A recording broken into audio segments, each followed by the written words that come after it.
வணக்கம் ஸ்டூடெண்ட்ஸ். அடுத்து நம்ம தெரிஞ்சுக்க போகிற விஷயம் என்ன அப்படின்னா கெப்பாசிட்டன்ஸ் இன் பேரலல். தலைப்புங்க வித்தியாசமாக இருக்குது. கெப்பாசிட்டர்ஸ் இன் பேரலல்னு வந்திருக்கணும், ஆனால் இங்கே என்ன இருக்குது, கெப்பாசிட்டன்ஸ் இன் பேரலல்னு சுருக்கமாக கொடுத்துட்டாங்க.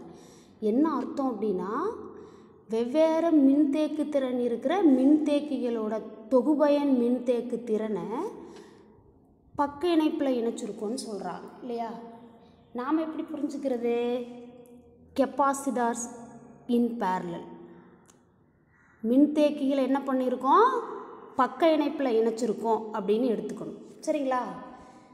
Consider 3 capacitors of capacitance C1, C2 and C3 connected in parallel with a battery of voltage V. என்ன அர்த்தம் அப்படின்னா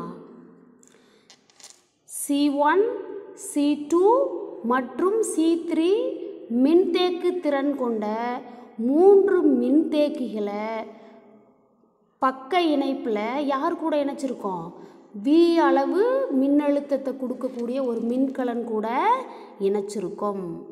S,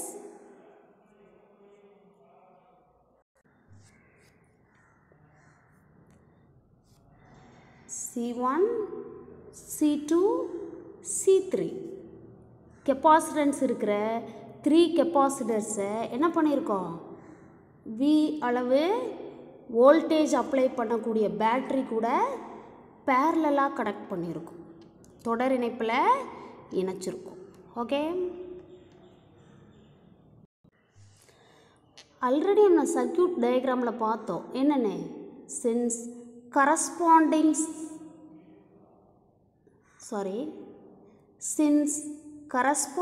sides of the capacitors are connected to the same positive and negative terminals of the battery, then the voltage across each capacitor is equal to the battery voltage. Yes, என்ன அர்த்தம் அப்படின்னா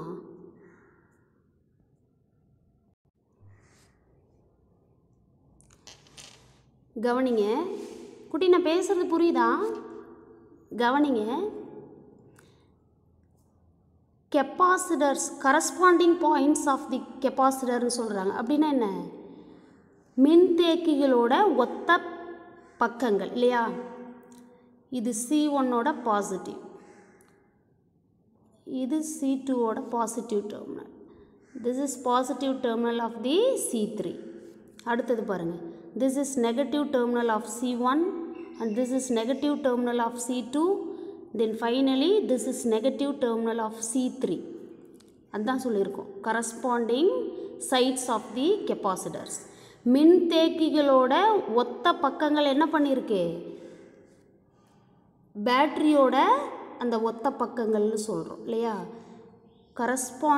corresponding points of the capacitors are connected with the positive terminal of the battery, then corresponding sides of the capacitors in negative side connected with the negative terminal of the battery. அதனால the potential difference across the individual capacitors are equal to the voltage applied from the battery V. மின்தேக்கிகளோட positive terminals எல்லாம் பேட்டரியோட positive கூட connect ஆகிருக்கு. கெப்பாசிட்டர்ஸோட negative terminals எல்லாம் பேட்டரியோட negative terminal கூட connect ஆகிருக்கு. அதனால் இந்த ஒவ்வொரு கெப்பாசிட்டருக்கும் அக்ராஸாக ப்ரொடியூஸ் ஆகிற அந்த பொட்டன்ஷியல் டிஃப்ரென்ஸ் இந்த பேட்டரி அப்ளை பண்ணுற வோல்டேஜுக்கு ஈக்குவலாக இருக்கும். இன்னும் சுருக்கமாக சொல்லணும் அப்படின்னா மோர் தேன் ஒன் டிவைஸை பேரலலாக கனெக்ட் பண்ணும் பொழுது தி potential difference will be same. Okay,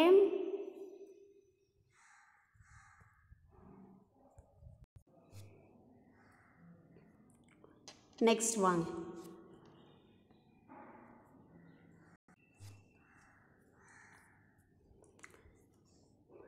Since capacitance of the capacitor is different. நமக்கு தெரியுமா தெரியாதா? மின்தேக்கிகளோட மின்தேக்கு திறன் எப்படி மாறுபடுது? முதல் மின்தேக்கியோட மின்தேக்கு திறன் C1, ரெண்டாவது மின்தேக்கியோட மின்தேக்கு திறன் C2, மூன்றாவது மின்தேக்கியோட மின்தேக்கு திறன் C3ன்னு மாறுபடுது. அதான் இங்கே சொல்லியிருக்கோம். Since the capacitance of the capacitors is different, then the charge stored in each capacitor is not same or different ன்னு சொல்லலாம்.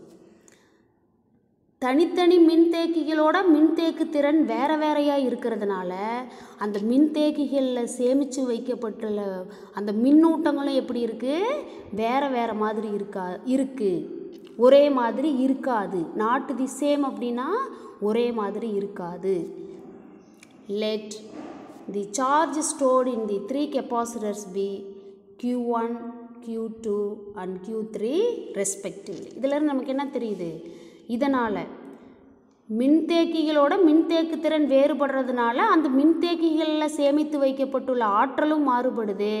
அப்போ முதல் மின்தேக்கியில் சேமித்து வைக்கப்பட்டுள்ள மின்னூட்டத்தை வந்து Q1ன்னு சொல்கிறோம், ரெண்டாவது மின்தேக்கியில் சேமித்து வைக்கப்பட்டுள்ள மின்னோட்டத்தை Q2ன்னு சொல்கிறோம், மூன்றாவது மின்தேக்கியில் சேமித்து வைக்கப்பட்டுள்ள மின்னூட்டத்தை Q3ன்னு சொல்கிறோம். That means the charge stored in the first capacitor Q1, the charge stored in the second capacitor Q2, and then the charge stored in the third capacitor Q3.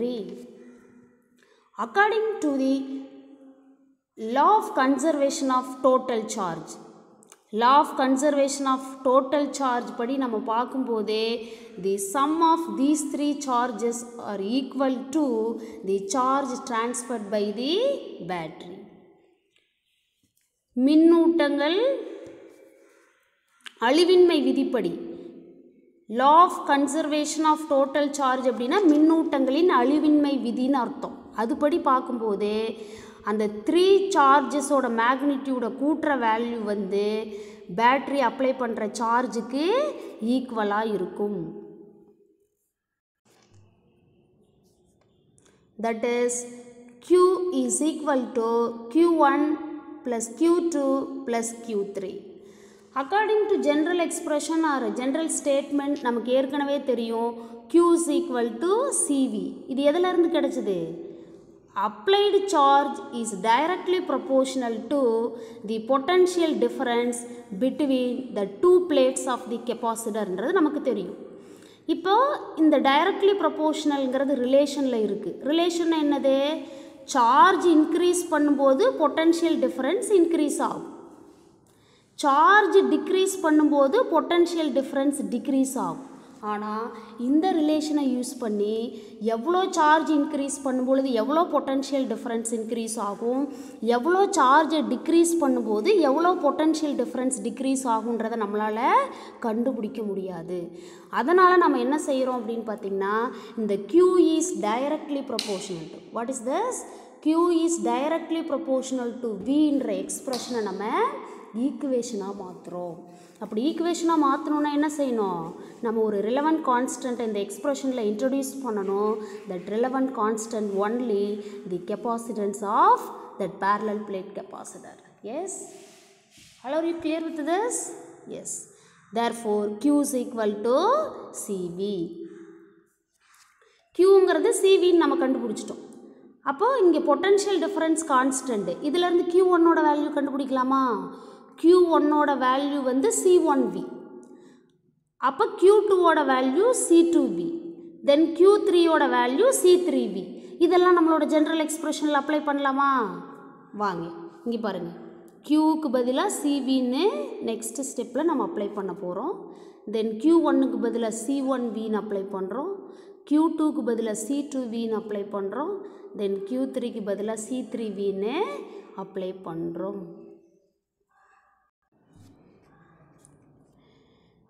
If these 3 capacitors are considered to form a single capacitance, C1, C2, C3 capacitance இருக்கிற 3 capacitors நம்ம parallel-ஆக connect பண்ணியிருக்கோம். இப்போ இந்த parallel காம்பினேஷனோட resultant capacitance வந்து CP நம்ம எடுத்துக்கிட்டோம் அப்படின்னா which stores the total charge Q. Q1 கெப்பாசிட்டரில் ஸ்டோர் ஆகிருக்கிற சார்ஜ் வந்து C1 கெப்பாசிட்டன்ஸ் இருக்கிற கெப்பாசிட்டரில் ஸ்டோர் ஆகிருக்கிற சார்ஜ் Q1. C2ல் ஸ்டோர் ஆகிருக்கிற சார்ஜ் Q2. C1 Q1. C2ல் ஸ்டோர் ஆகிருக்கிறது Q2. C3 கெப்பாசிட்டரில் ஸ்டோர் ஆகிருக்கிறது Q3. அப்படி இருக்கும்போது இந்த காம்பினேஷன் ஆஃப் கெப்பாசிட்டர்ஸ், இந்த மின்தேக்கிகளோட தொகுப்பில் ஸ்டோர் ஆகிருக்கிற சார்ஜ் வந்து நம்ம Qன்னு எடுத்துக்கலாம். ஓகே, அப்போது நம்மளோட ஜென்ரல் எக்ஸ்பிரஷனை ரீரைட் பண்ணலாம். That is Q is equal to Cp into V. Cp into V.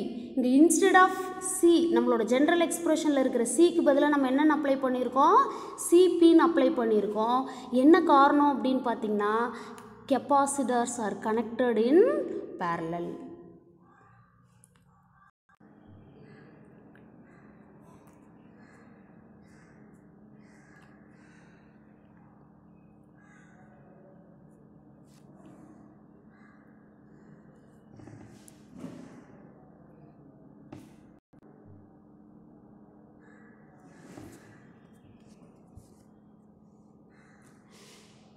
கன்க்ளூஷனுக்கு வரலாமா? The equivalent capacitance Cp in a parallel connection is always greater than the largest individual capacitance of the capacitor. இதில் நமக்கு என்ன புரியுது?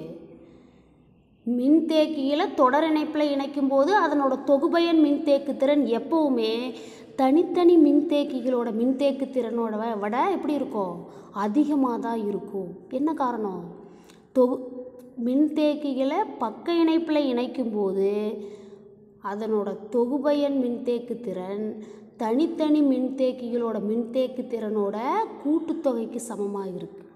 அப்படி இருக்கும்போது அந்த எல்லா மின்தேக்கிகளோட மின்தேக்கு திறனையும் கூட்டும்போது தொகுபயன் கிடைக்கிறதுனால Cp அப்படிங்கிறது some of C1 + C2 + C3 விட எப்போவுமே அதிகமாக தான் இருக்கும்.